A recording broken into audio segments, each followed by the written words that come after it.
We'll go back into session. Sorry about that.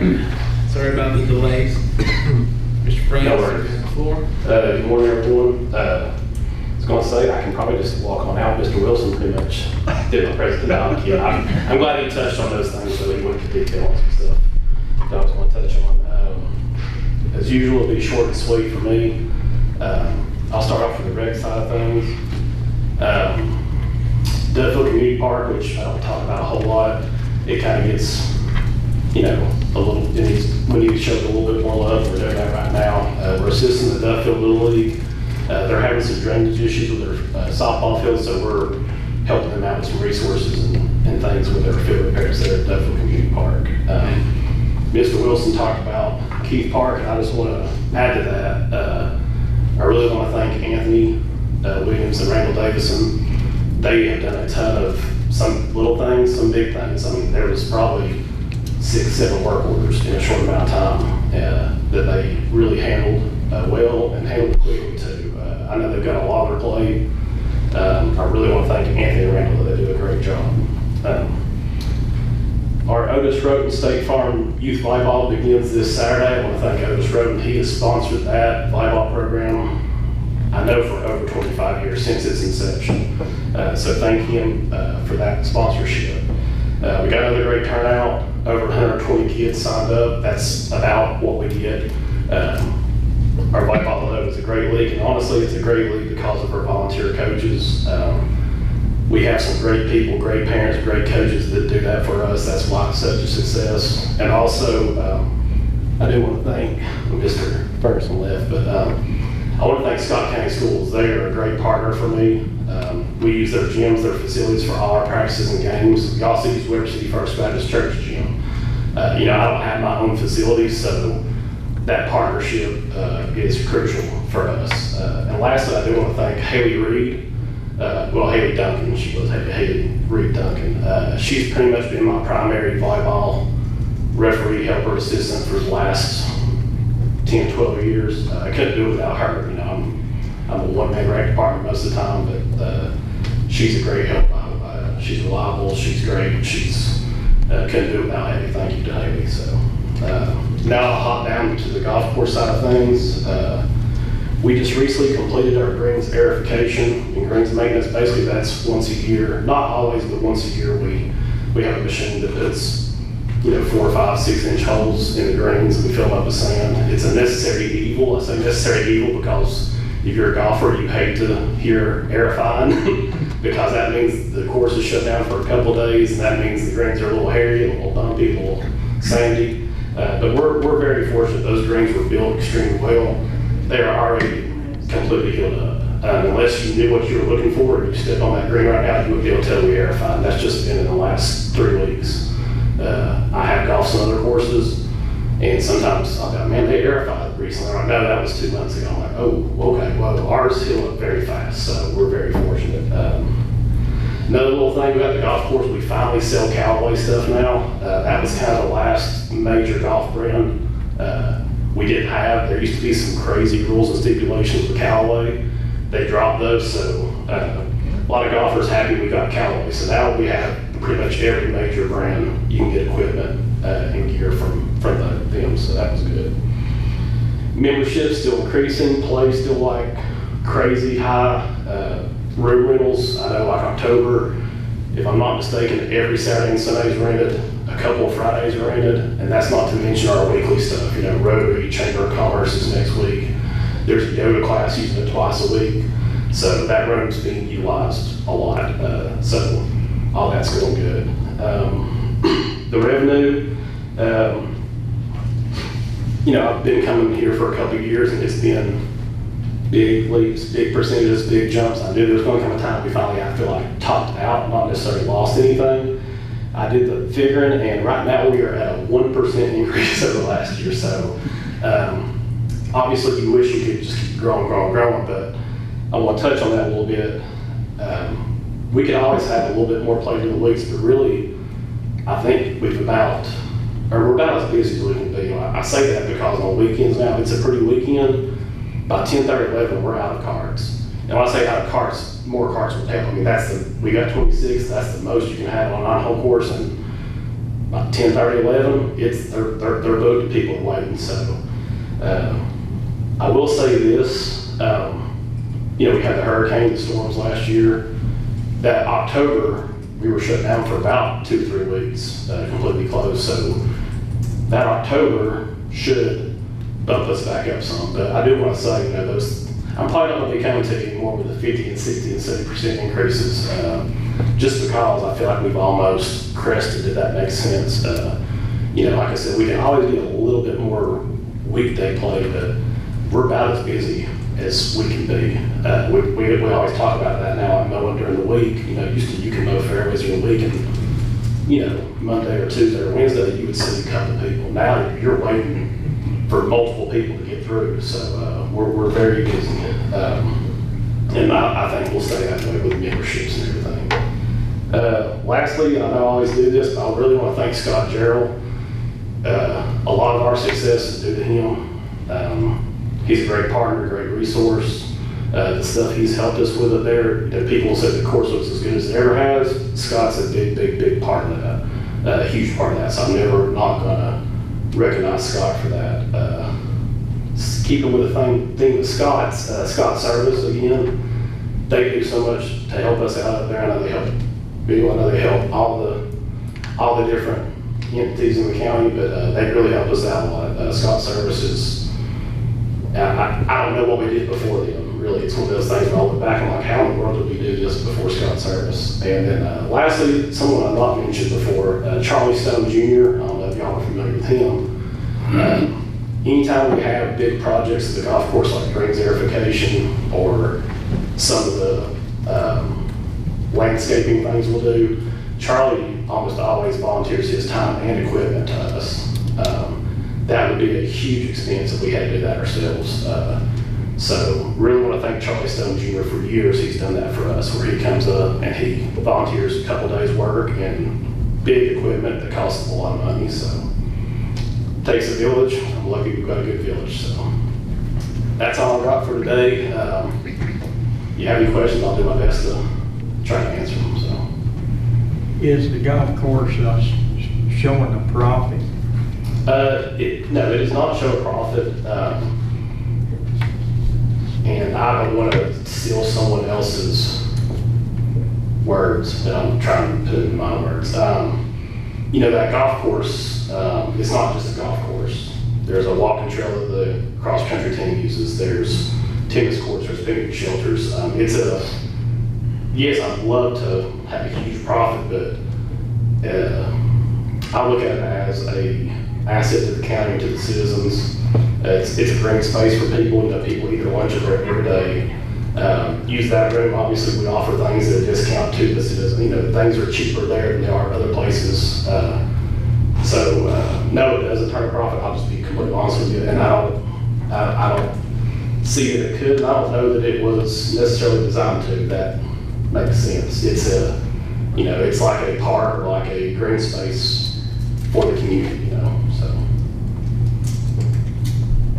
Has Brittany made a video of it and advertised it? She is not, but when you all are talking today, and I've seen some of her stuff, the Instagram reels, and I won't be greedy, but I think I'm going to reach out to her and say, you know, when it works out for you, or maybe it's next summer, or when we're looking, you know, April, when we're looking good, like, I was going to reach out to her, because I think that would be a cool little thing, and, you know, any reach you get out there, you're going to grab somebody that maybe doesn't know, you know.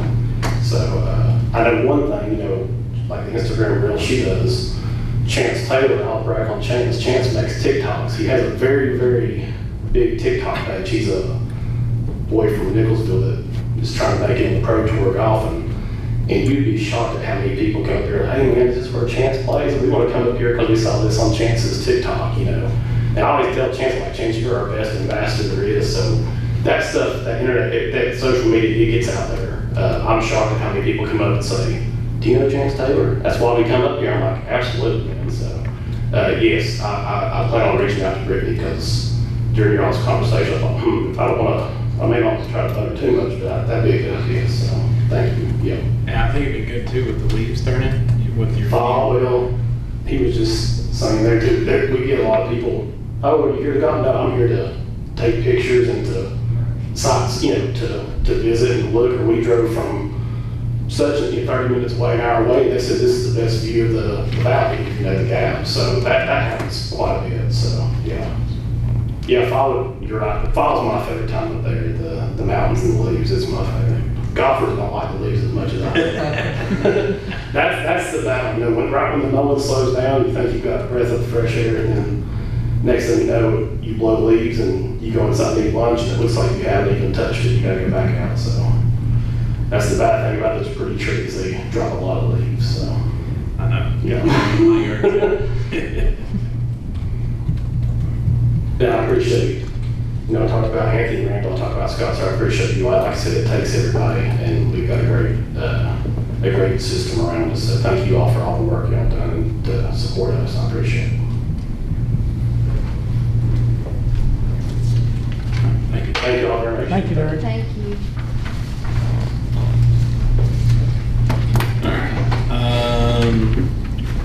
Economic Development Authority, John Kilby. You want to come on up?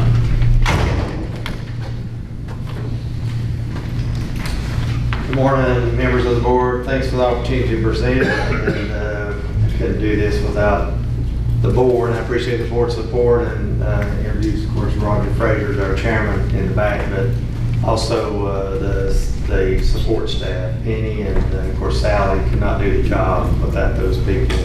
I mean, it just wouldn't go. It wouldn't flow too good without all those people that are here. And of course, the staff, Tina and Amy help as well. So everybody's working together. Thank you all.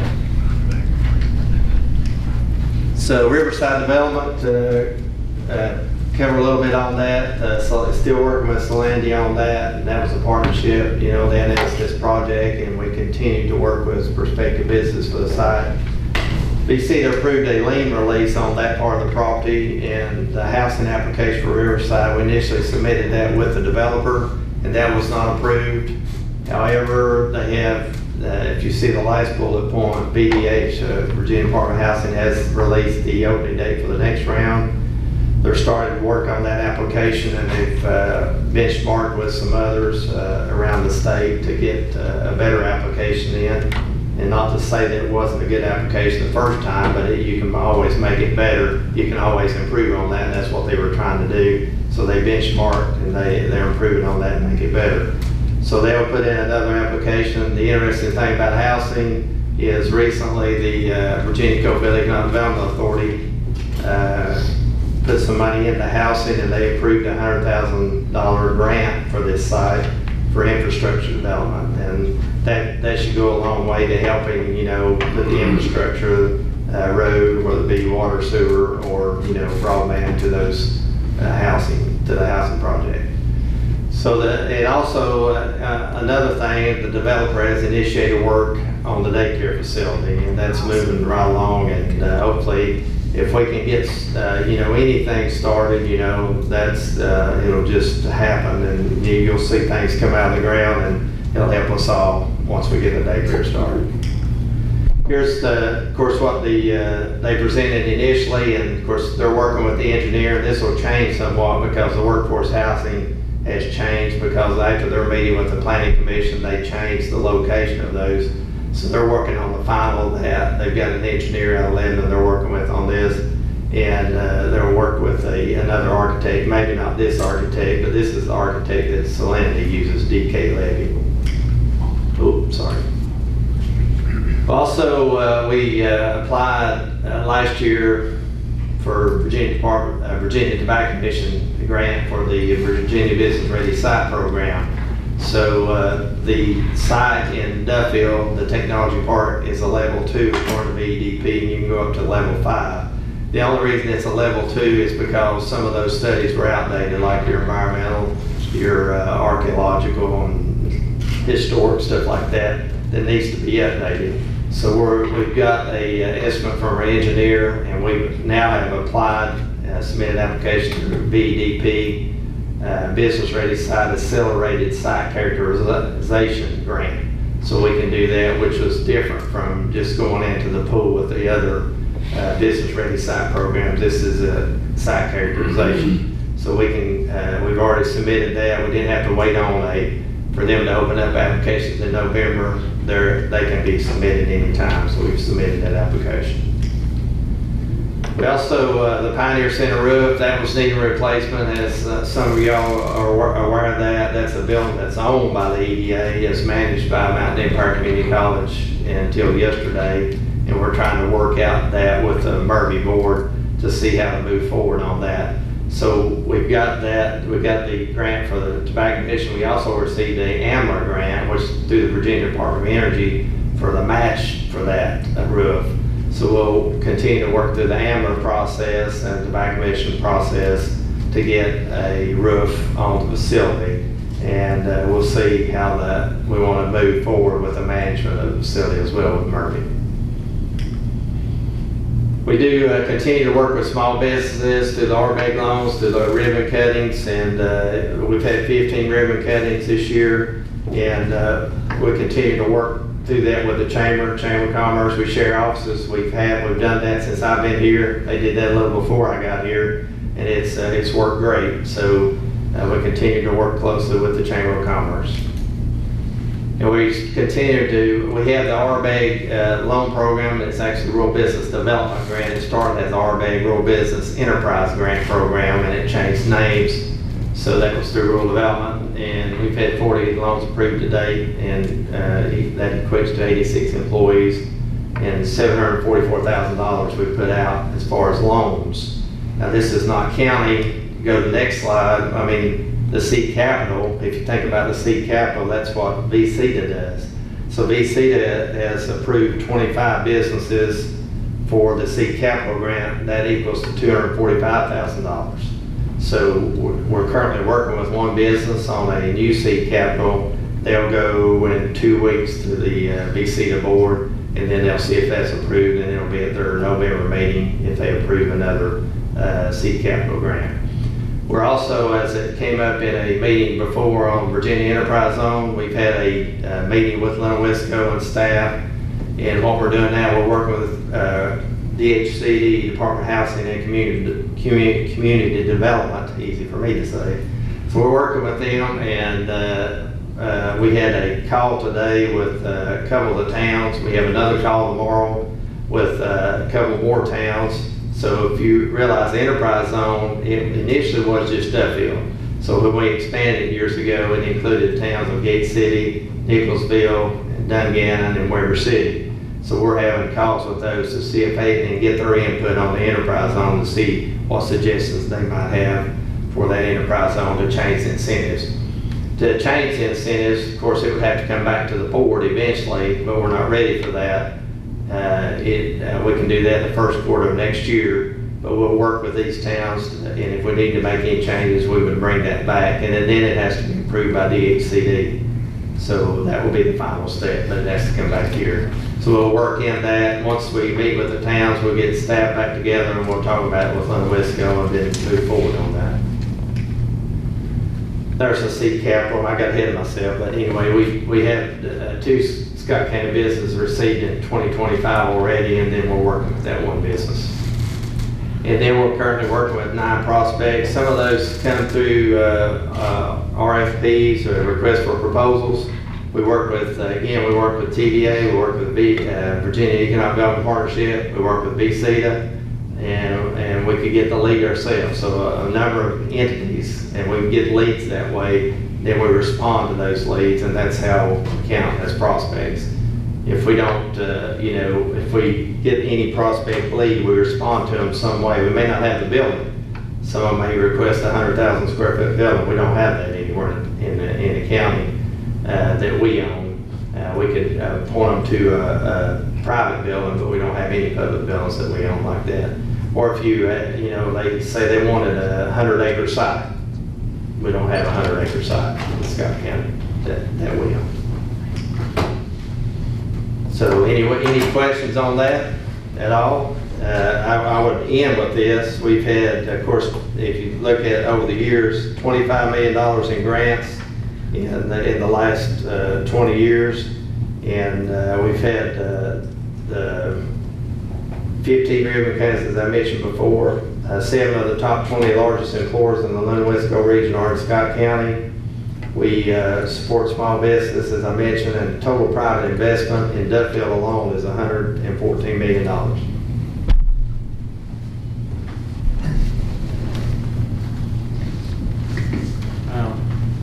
How many square feet does Pioneer Center have down there? 46,000 total. That's the total. That's not the total that's available. It's about half of that would be available. They have it rented out. Murphy had it rented out, and again, we've got to work through the board, look at the leases, and then see how we're going to move forward. The property down on the riverside, on it, you said that we was moving forward with the daycare. Who's going to build that? That'll be the same developer, and he's using a contractor and an engineer. There's an engineer out of Lebanon, so they'll have a contractor on site. Are they going to be the one that owns it, or the county going to own it? Or No, the county don't own it. The church will own it and operate it. I thought we leased the property to the church. They'll set up their own organization to run it. And we're not in the business of running daycares. So did we sell it to them or give it to them, or how did they go and acquire it? No, they're leasing that property now. Yeah, but how, if they're leasing it, then they're gonna take and build a daycare on the county's property? Is the county gonna own it, or is the contractor gonna own it? We still own the property. We wouldn't own the building, so we've got to work through those details. We still got, that's a work in progress. Something don't make sense to me, because I don't know why a man would build a building on somebody else's property.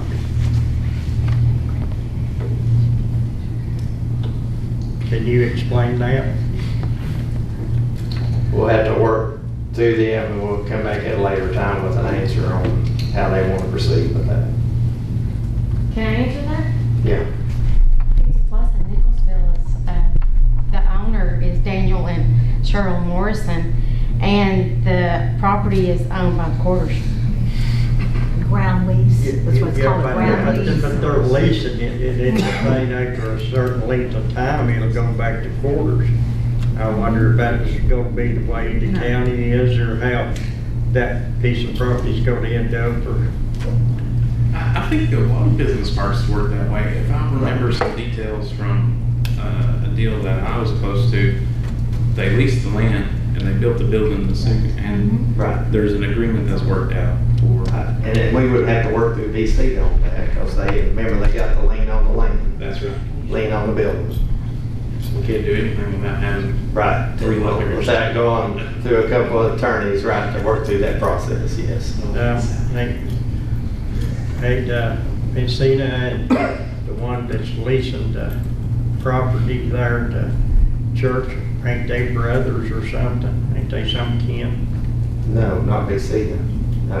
Whoever's over the contractor, that's over BC. No. Salinity, yeah, I've got it mixed up. BCTA is its own entity. BC is its own entity. They're not related to Salinity, no. BCTA is not a Are contract. you asking if Salinity is associated with the Salinity church? is what I meant. Oh, Yeah. yes. Salinity is a separate entity It's a- too. You have a church. Are they related, the owner of Salinity or the operator of Salinity and the church pastor? Yes. But you have an organization of the church that runs the church. You have an organization that runs Salinity. So he's the CEO of Salinity. So yes, they're two separate entities. They're related, yes. Who's going to be managing the daycare? Is that going to be Salinity or is that going to be the church? Church. Okay. That's what I'm thinking. Yeah. Will the daycare be connected to the building that's there now, John? It'll be connected some way, and they're still working with the engineer on the plans to finish the plans on that. He's not finished that yet. They moved into the back of the building, they did. That's what they're looking at, yes. Yeah, for sure. It has to get some area For a playground, yeah, and to make it more accessible for children, yes. During the citizens expression, a lady had a few questions. I just wrote down a couple. And I don't know if this applies, but she mentioned escrow account, cost overruns. in regards to the Riverside project? And I don't know. I don't have an escrow account for Riverside. Was that land gifted or was it sold? What? The housing project. The land was sold to us, we still hold that. So how does the development, We haven't transferred anything. so will it be given to them or sold? No, we have not given anything to them, we've got that in there where they would give money back to us. So it's basically a sale Yeah. agreement? Okay. The other thing on the enterprise zone, on small businesses, have you had any participation in the tax incentive program for small businesses in the enterprise zone? I know several in Duffield are participating, but are any small businesses qualified for those tax incentives? There's a lot of businesses that have qualified, and whether they take advantage of that, that's another story. We can actually notify them, and we've done that. You know, if you got Dollar General as a small business, even though it's a large corporation, but when they put it one in a community, it's small. So we notified them, but they sometimes don't take advantage of it. I'll give you an example. Photogenesis over here is a small business that took advantage of the enterprise zone incentives. We have a number of businesses that you're probably not aware of that will get state enterprise zone incentives, but they didn't apply to the local incentives. Food City, Taco Bell, Dollar General, they might have been a state incentive, but they didn't apply to us. There's a certain number of employees that you have to. Right, but they may not want to fool with that, applying, you know, and going through the process. And that's what we got to talk about with the towns and everything, to see what works the best and see what we can do as an incentive that works better for everybody. Appreciate you. Thank you. All right, sorry, did anybody else have any? No, thank you, John. Thank you. Appreciate it. All right, and now our esteemed treasurer and commissioner resident. It's a heavy word. Sorry, I tried to make that sound fancy and I tripped over it halfway through. Good morning. The Honorable Mr. Helms and the Honorable Miss Tiller. That's fine. We appreciate all the compliments. Let me start it up. Honestly, we are here on a serious note. I have not been able to get my real estate book completed. Could you speak up, Lori? I have not been able to complete my real estate book to give it to Kevin, which was due September the 1st by code. We have been working with the software. It's a software problem. Our new software for real estate is concise and it is great. I feel like it's going to be that we did a good decision. However, with the concise extraction over to the rights, the main programmer quit during our testing. So if I'm throwing anybody under the bus, I really am this time. But that's caused us a problem with the software being able to run the books. And I have to use the Bright system to run the books because that's what Kevin works off of as well. And when I say run the books, that means all the tax tickets in the real estate for the county. So since he can't access it just yet, and I just talked to the new programmer, and he's worked really hard. We've worked throughout the whole month trying to get everything situated. And we keep running into other problems. And today, our last thing, my conversation was after I spoke to ask to be on this today. He said he sees we have a district problem. They're not feeding into, which is our town districts, Gate City, Weber City, all Fulkerson, DeKalb, all of those. Every parcel has a district, but none of them are showing up in the Bright system. So he's making a modification, and just before I came in here, I did talk to him. He said he's working on that, and he's going to look into another problem that we cannot pull by names. It will not pull my account by name. It won't pull anybody's account hardly by name. So he's working on that. That's the last conversation. He said, I'll let you know. So we wanted you to know I'm behind, which causes all the towns to be behind, which causes Kevin to be behind. And we can't without the software. We're at their mercy. So we're working on it. I just want y'all to know that. But we're up against the timeline of the tickets being out and the tickets being due. And I wanted you all to be aware, and if there's a decision that needs to be made on the extension for the due date, or we may get it fixed today, but there's no guarantee. Yeah, losing Roger at Bright was a hit, not just our county, but a lot of counties. Roger Burrow has been with Bright for a very long time. And then you hire new programmers who aren't familiar with the situation, so that's where we are, unfortunately. And I'll take any questions. You know, our personal property's been uploaded. Personal property 2025 is in the register, so folks can come in and make payments on the vehicles now.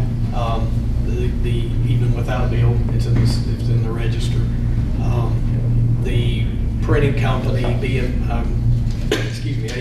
ABS that we went with this year, they're ready to print the tickets. Got the formats set up and things. Obviously, if the board decides to maybe give an extension, we could revise those tax tickets, and that can be done in a day. I mean, that can be done immediately. And the turnaround time, once I get a data file, I look over that and proof it, send it to the printer, they send some proofs back, and we approve it, they can have it dropped in the mail within 2 days. So, you know, the Code of Virginia talks about having bills to the taxpayers 14 days prior to a due date. I would not want to do that, give a real estate bill 14 days before November the 20th. But a lot of counties are looking at like 30 days is kind of their practice. 30 to 40 days is what we're looking at. We generally, in the past, I think, mail the bills out around the 1st of October, which is, you know, today, first week of October. So we're kind of still in the timeline of where we normally are.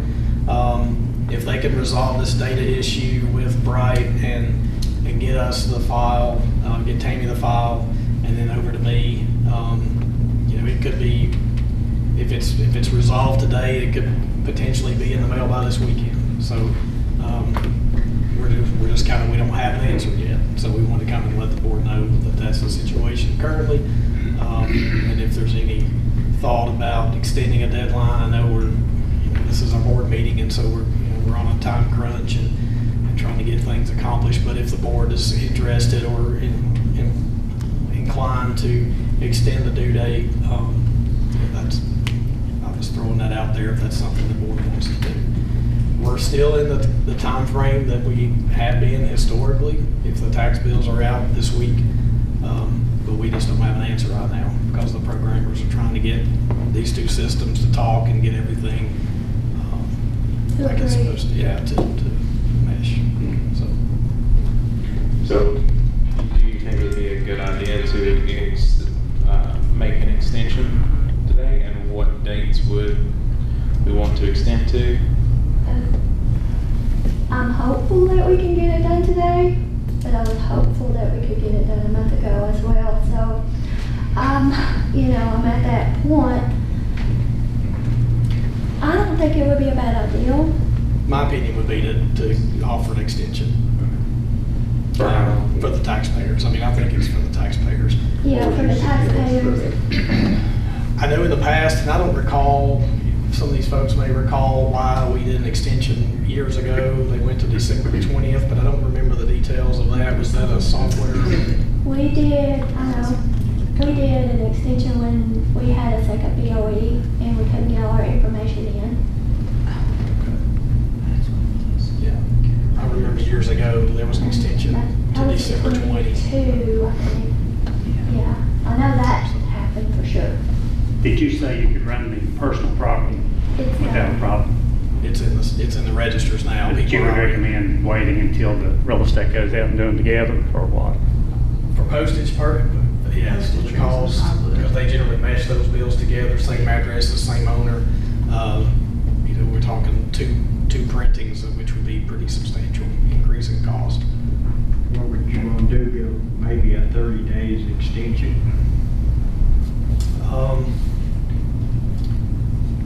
I mean, I think probably December 5th or December 10th. I mean, the date's kind of arbitrary to me. I think an extension was probably something to entertain, but I don't really have a If we date. extend this, today's the 1st of October. Is that going to allow enough time for it to definitely be fixed? There's no definite. That's where I'm at. We're hopeful. What is the cash flow situation? Well, we still have about a little over 6 million in LGIP, and that's, that can be moved back if needed. I don't know what kind of bills were approved today, but we spend a lot of money. But so I mean, we're about 5 million in general checking today, 6 million in LGIP. Would it be too late to extend it on the next meeting, November meeting? If we don't extend it and they get it, they're gonna think, we don't approve and change that today. We'll meet on the 1st of November, and they're gonna have already sent tax bills that are gonna be to the They'll have a 20th. November 20 due If date it on gets the bill. fixed, or if it doesn't get fixed. So we can move it today and revisit that. Yeah, I could revise the tax bills. I mean, if you set an extension of, say, December 20th, the format of the tax bills, I can get all that resolved and revised before anything gets in the mail. Okay. So you normally send them out the 1st of October? First week of October, which is, I mean, and again, the code requires the bills to be, received or whatever within 14 days of the due date, but we've always sent them out much earlier than that, just to help people out and let them know, what's going on. But we're getting a lot of calls every day, about the bills being sent and things. We are too. People want to pay their bills, and I don't have them ready for Kevin to give them. So when was the latest date you set for an extension? The 10th? Well, I mean, in the past, it went to December 20th. There was a, I would want to do December the 20th because of Christmas. that's tough. Yeah. I would say maybe the 5th or the 10th. I mean, again, it's a date that just, I don't know what day that falls on. The 5th would be a Friday, I think the 10th. The 10th is Wednesday. I mean, that generally that's, about a 3-week extension essentially from November 20th. And if we're still dealing with it, the 10th gives us room to say, hey, as a board, come back on December the 3rd, talk to us. If we're still facing issues, we'll do whatever we need to do. I hope we're not. Have to. I hope today's the day. Yeah, keep us abreast of this. I think it would be a good idea to extend the deadline to December 10th. I think December 10th. Do I have a motion for that? When did you say it was gonna be? December the 10th. I think that gives a 3-week extension. That gives y'all a little bit more time, gives the board a little bit more time to watch the situation as well. Okay. I'll make the motion that I'll we say move. that. Stephanie makes the motion. Deadline. Mr. Castile seconds. Everybody vote by way of saying aye for an extension until December the 10th. Aye. Opposed? All right. We'll give them extension until December the 10th. What's the Please- plan? I'm sorry. I was just going to say, please keep us abreast of your plans and the progress that's being made. We really appreciate it. I think both of you two come and explain that to us today. Yeah, thank you. Yeah. Are there any plans to do a public notice on the extension? I don't know if the board does that. I'd be glad to put an ad in the paper, put some things out on social media I about think that'd it. be smart. I'd be glad to do that. I think that'd be a great idea. We'll do that today. Out of respect for the taxpayers, they need to know, and just let them know. Thank y'all for bringing this to us. Definitely. Appreciate it. You never want to have to. We just appreciate you all hearing us through. But hopefully next year we won't have to worry. And we plan to We'll get everything straightened out, checks and balances, and we'll be okay. Thank you very much. Thank you. Thank you. Thank you all. Appreciate it. Thank you all. Thank you all. Mr. Wilson, do we have any items to go into closed session? Yes, we do. A couple items, real estate, and then prospective industry, Duffield and River City. All right, let me, And yes, Gate City with the real estate. sorry. There it is. All right, so do I have a motion to enter into closed session? I'll make that motion. All right, Danny makes the motion. We'll say Stephanie seconds. Everybody vote by way of saying aye.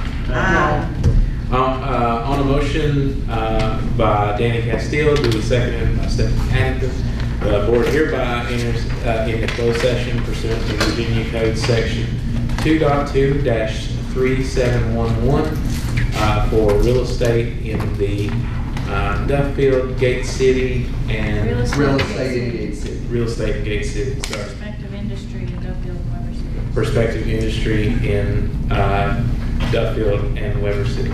My apologies. I took the sheets kidding. And we've already taken our collective voice vote.